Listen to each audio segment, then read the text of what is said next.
Well, hey there, everybody. It's Nancy Fox, the Career Fox, and welcome back to another edition of Career Fox TV. And this channel is all about giving you insight and tools for the psychology of career success and the strategies for career success as well. I'm so happy to have you with me today, and today I'm very excited to share one of my favorite topics. It's actually a very cool strategy and a very cool tool if you are in a job search, if you are changing careers, or even if you're thinking about starting your own consulting business. This is a perfect topic for you to be learning about. Today is all about the art of conducting research interview conversations. So what's this all about? Why? It's often termed the informational interview. What is the story about doing informational interviews? Informational interviews can be used for so many different reasons. And my favorite, when you're making a career change, when you're in the job search process, 80% of jobs are not listed in the open market. And 20%, of course, are like in the job search sites. But if 80% of the jobs are not in the open market, or consulting assignments or opportunities are not in the open market, you really want to dig inside and find the inside scoop with the right people. So how do you do that? That is why it's really important to develop the art of the research interview process. Now, I've used this throughout my entire career when I've been in the job search process myself, and I've taught it to every single one of my clients, whether they're starting a new job or looking for a new job, or they're starting a consulting business and want to look for the right clients. It's such a great process and can very often turn into very, very long-held relationships and connections that are valuable not just for this particular effort, but for years and years to come. So here are a couple of reasons that I think that the research interviewing process is so valuable. It is so terrific for networking purposes, building relationships, gaining inside scoop intel that you really can't get any other way, getting the flavor of a company, what they're all about, what their priorities are, and really learning about the buzzwords that are important to people within those companies and in those roles. It's crucial to get this. And when you have this kind of intel from the inside, it really will help you master the ability to create rapport with people in those companies and to be seen as a top-rated candidate, whether it's for consulting or for a job search. It's such a powerful tool, and the better you get at it, the better the opportunities that you're going to be creating for yourself. So let's dive right in. And I've broken down the steps that I have found very, very valuable. But the first and most important thing is I want you to know that you really have to have your LinkedIn profile well established before you request an informational or research interview. And the reason is people are going to immediately go to your LinkedIn profile to check you out before they say yes or no. So you're going to be sending a request for this, and they're going to immediately go to your profile to check you out. If your LinkedIn profile says actively seeking opportunities, I'm going to give you something that I consider to be a little bit out of the box, maybe even radical, but I think it really is, it's going to be very, very helpful for you. And for me, it feels very much in integrity, and I'll tell you a little bit about why. I would say that your tagline really must reflect something about working on some kind of a consulting or a research project. And it's going to be accurate, and as I go through this process with you, you'll see exactly why. When you're in a job search mode, people immediately go to what? They think you want something from them. Or if you're actively seeking opportunities, they think you're going to immediately want something for them. So, and they also feel like that you don't have a lot of you don't have as much credibility when you're in a search mode. Now, it's all perception, of course, because everybody, is in some kind of process where they're looking for something. They're looking for new clients. They're looking for a new position. Everybody's in a process of search of some kind. But for you, when you're seeking to build relationships with new people, it's going to reflect a whole lot better, and it's going to allow you greater opportunities when your LinkedIn profile has a tagline that speaks to the fact that you're in a research mode or you're in a consulting mode. You can always change it as your job situation changes, as your career situation changes, but for now, as you're in the search mode, I would immediately change your tagline to reflect that you're in a process of research or consulting or of something like that. or working on a book project, or something that really reflects that you're in a process of something. You want to be actively reflecting that you're in process of something.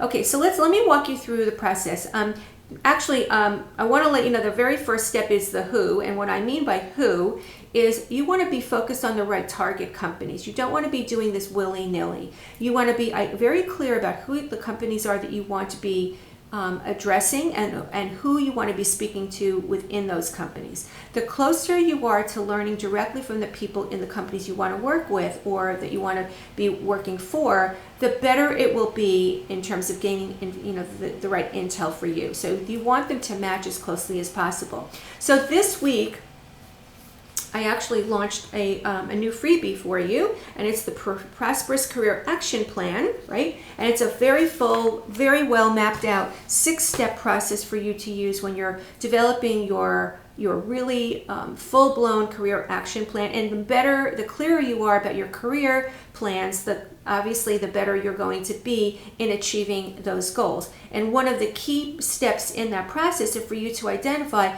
what I suggest that you research 15 target companies that you might want to work with as clients or for in a job search. And when you start to really dig in and think carefully about who you want to work for or who you want to work with, it's going to help you achieve the goals you want much faster. And you're going to enjoy the career that you're building and feel that you're on purpose and in alignment with those companies because you've researched them properly and they are a match for what you're looking for. So the very first step in the process of attracting research interviews is to really focus on those target companies, and within those companies, the target roles of the people that you might actually want to be achieving one day or shooting for one day or working for in this search. So I really recommend that you start to really focus on the who.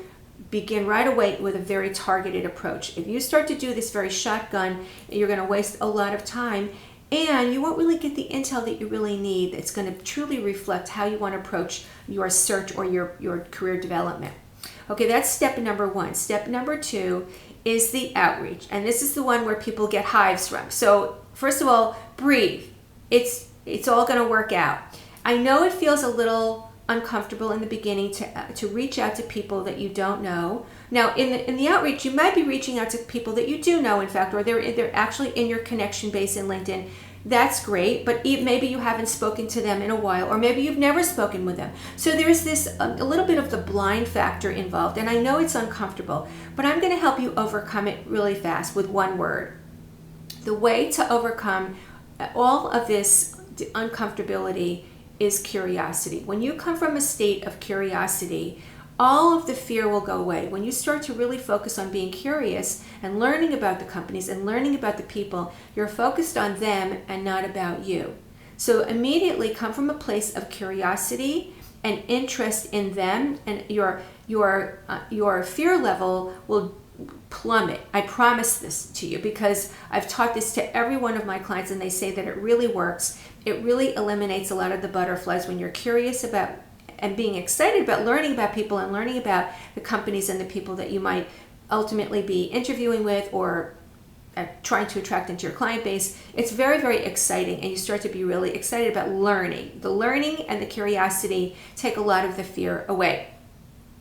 Okay, so the next thing is you really also want to come from a place of like, what's in it for them? That is one of the reasons I also like having you share with people that you're working on a research project, working on an article, working on a book. You want to interview people for your book, your article, when there's something in it for them now, because they might want to appear in an article, or might want to be quoted, or they might want to be part of a really exciting research project, or it might be appealing to them. So it takes some of there's nothing in it for them out of the equation, and there's something in it where people also remember. Very often professionals want to be helpful to other professionals. They may have been where you are right now. They want to be helpful. I think most people want to be helpful to other people. They just need to know that it's not going to be a total waste of their time.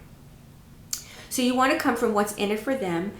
You'd like to get their feedback. You'd like to get their knowledge. You'd like to get their understanding, their experience, that you value that. There's something in it for them to know that you value them and that you're curious about them. And if there's an opportunity for them to be a contributor to a project that's meaningful in the business world, it can only reflect well on them. Some companies will not permit people to be interviewed, that's fine, but if you're not going to use their name and they're completely anonymous, it'll work out just fine.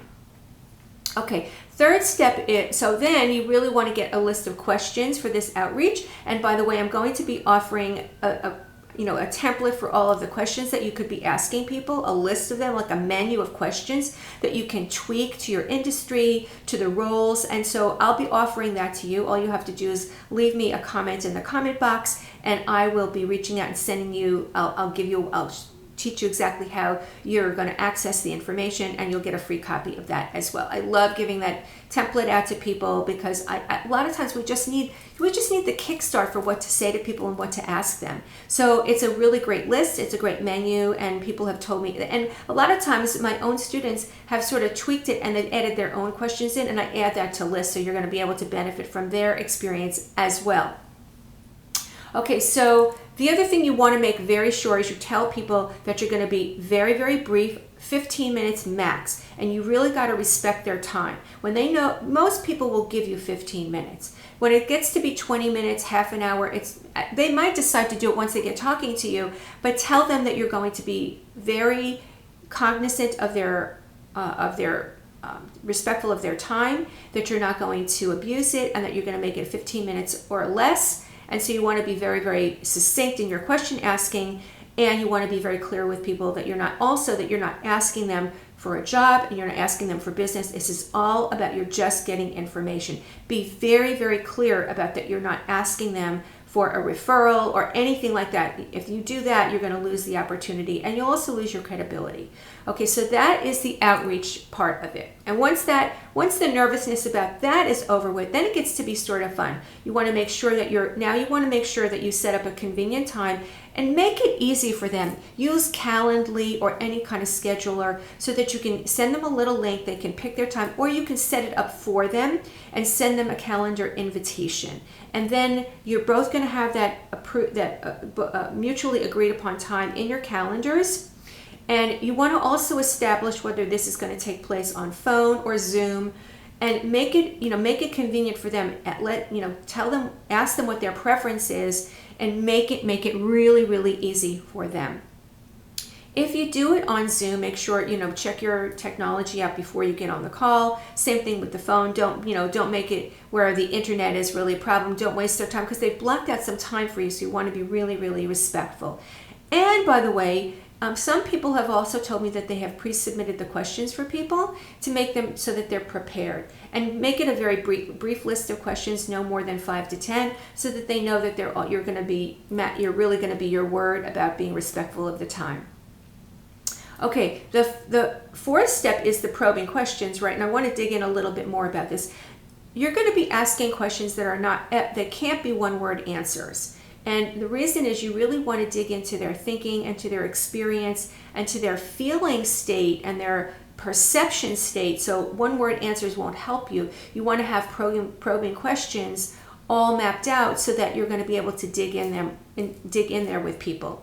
And when you're asking these questions, you want to be practicing your speaking skills and your enthusiasm. You want to be and practice your smiling if you're going to be on Zoom. You want to make sure that this is enthusiasm that's really reflected in your process with people. Make it lovely for them, make it exciting for them, make it interesting for them, so that when you're asking these questions, really express interest, listen really, really carefully, and take really good notes, because you're not going to want to go back to people and ask them to repeat that you missed something. So make sure you take really good notes.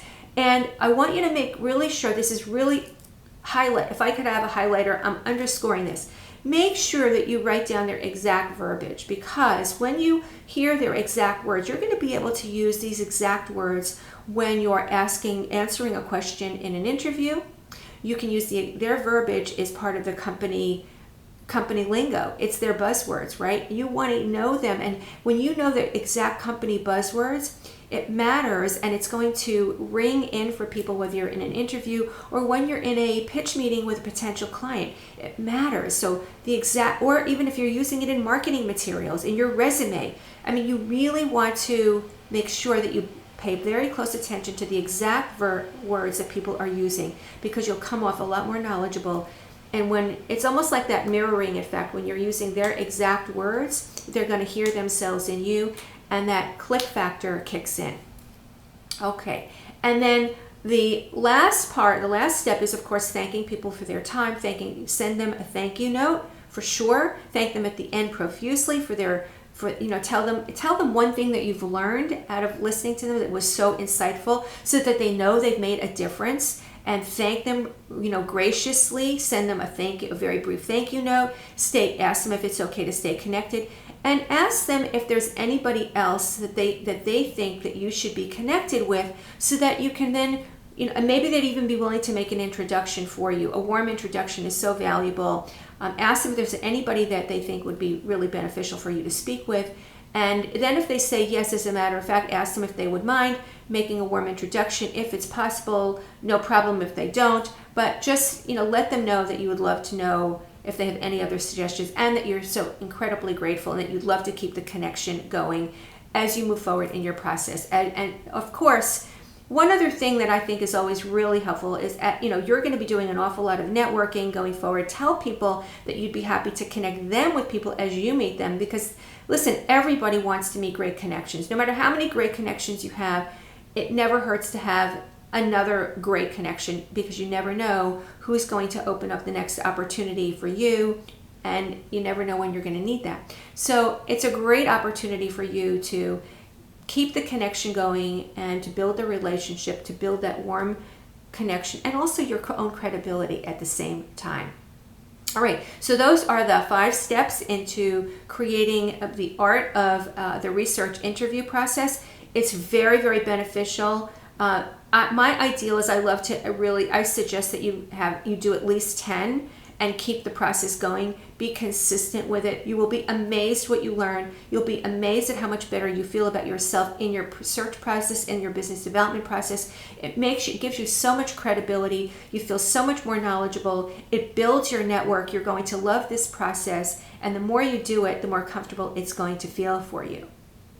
All right, so I'm so glad that you've been with me today. And just as an added bonus, I'm going to put a link to my Prosperous Career Action Plan for you, so you can get a free copy of that and work that plan. I would love to hear from you after you work that plan. If you have any questions about it, what you've seen for yourself out of it, maybe some new insights that you've gotten for yourself.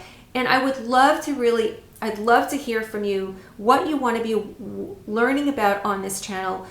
There's a lot of that career and career development on YouTube for sure. There's no question. There's no dearth of opportunities for you to watch videos, but I really want to focus on the mindset part and the psychology of career success, because I think that a lot of times, the experts are going to tell you that, it's just give up your fear, or stop worrying, or build your confidence. They just don't tell you how, and it's a process. I know that you might read about it, you might read about it in a book, you might read an article that really inspires you, and then the next circumstance that comes up that is like this obstacle in the road, your fear factor kicks in, and you're back to feeling like you're back to square one. I really believe that this is a process of developing the inner game of career as well as the outer game. So every Tuesday I'm going to be releasing a new training, a new video. I'd love to hear what you want to work on. And I really would love to have you hit the subscribe button and hit the bell, so that you're going to know when anytime a new video comes out from me.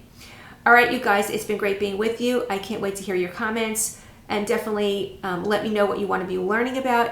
I want to wish you a great week, to your prosperous success, to your prosperous career. Nancy Fox, the Career Fox. I will see you next time. Bye-bye, everybody.